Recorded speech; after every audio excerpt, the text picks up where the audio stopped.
Alright everyone, this video is a full tutorial and guide on how to find and choose which skimboard is right for you, whether you're starting the sport or if your board broke and you're just looking for a new one.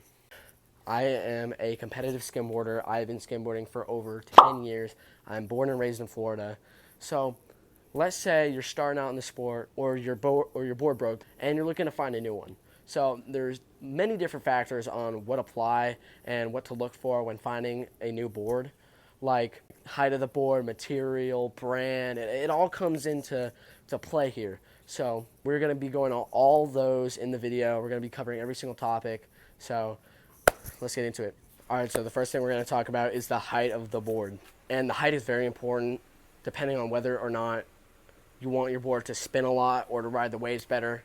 So a good way to tell what board is right for you is if the board goes to your chest. If it goes to a little above your chest height, that means you get the best of both worlds. You get the best wave riding, the best torque on the board, whether you want to do tricks or not.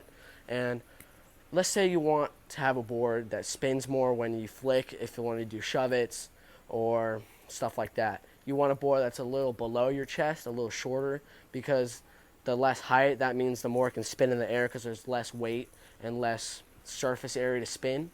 Or let's say you want a board that rides the wave better. You want a board that's a little above your chest.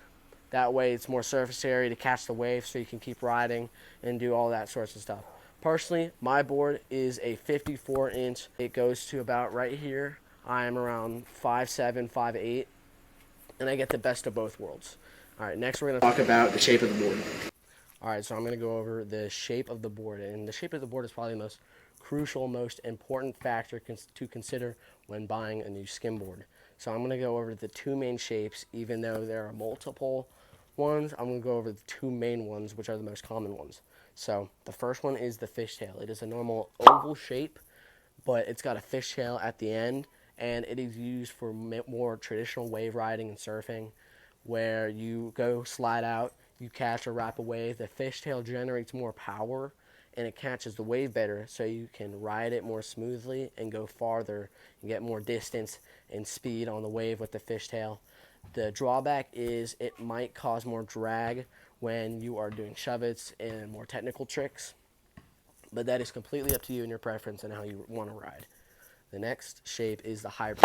It is the middleman. It is the most common shape people get when buying a skimboard. It is the normal oval shape that you see most people have. It is the middle ground, so you can catch and ride waves with it. It might not be as smooth and as easier with the joyride, but you can easily do tricks with the hybrid. It might be more easier with the joyride. I have personally owned both shapes. Currently I own a fishtail, but in the past I have ridden the hybrid, and I have very good things to say about it, and it has done me well in the past. The next thing we're going to talk about is brand. So the brand of the skimboard is also a very important factor to research and consider when buying a new skimboard, because there are certain brands that you got to watch out for, and there's also really good brands that you have to look out for. So I'm going to start off with the bad ones that I've had experience in the past with. Those two are Wave Zone, and Exile. So Wave Zone is a board brand that has been developed on the East Coast, and their boards are typically, the material is normal fiberglass, but they're typically thinner and flatter, which is not that great for a skimboard because you want a slight lift on the nose. That way the water doesn't go over the board and sinks you under. So that is my main complaint with the Wave Zone, and that has been said with other people who have bought the board too. My next brand that I want you guys to look out for is Exile. Those boards are good quality, but not meant for, it depends on where you skim if you want an Exile. So if you want an Exile, you typically want beaches that don't have a lot of shells and rocks, and like California. And Exile Skimboards is based in California. I had an Exile, but it snapped in half, and that is because it is not meant for Florida. It is not meant for the shelly, rocky beaches that we have here on the West Coast. So it lasted maybe about a year. I paid around $600 for it. I'll go over that in a second because it has to do with material. So that is my main complaint with those two brands. The next two brands that I want to go over are Zap and Apex Skimboards. Those are very good brands. I would highly recommend them. Zap is what I currently ride. and they have always done me good. I currently have these 54-inch Zapper Joyride. It's got a fishtail at the end. I love it. I'm going to keep continuing to buy their products. They're based out of Venice, Florida. I highly recommend them. And the next brand that I'm going to go over is Apex. Apex is another brand that I've ridden in the past. They're what gave me my hybrid shape. They were my first real skimboard that I bought aside from Wave Zone. So Apex is based out of Indian Rocks, Florida. Technically Largo, if that's where you want to go to their factory. But I highly recommend them. They typically make their boards out of fiberglass, e-glass, which is a material I'll go over in a minute. But they have always done me good, so I would highly recommend them. I'll put all their websites in the link in the description here in the video. So next thing we're going to go over is the material. This is the final topic that I'm going to talk about in this video, and it is the material of the skimboard. This is not as important as the other factors, but it is still important to consider and to research when buying your board. So there are two main types of materials when making skimboards, or what people use to make skimboards, and one of them is e-glass, fiberglass, and the other one is carbon fiber, and I'm going to talk about e-glass right now. So e-glass is typically a heavier material, which might cause you to not slide as far.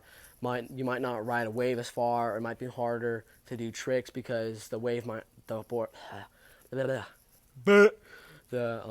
board might not pop off the water as much, but it is still a good option. I rode an e-glass board for around 5 years, and it has done me well. That's how I gained a lot of my tricks, a lot of my expertise in skimboarding.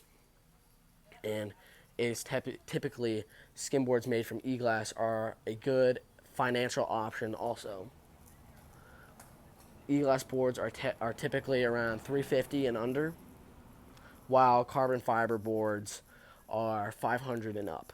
So there's a huge price difference there, and that is because carbon fiber is a lighter material, it is more durable, and it helps you ride the wave farther, it helps you catch the wave easier. It's a lighter material, so the board pops off the ground easier when you're doing tricks.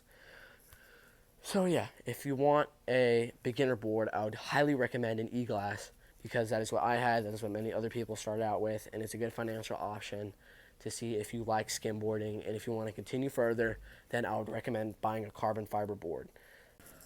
Alright, that is the end of the video. Thank you guys for watching. Hopefully you found this tutorial very useful. And once again, I will put all the websites down in the description so you can look at and just do your research and find out which board is right for you.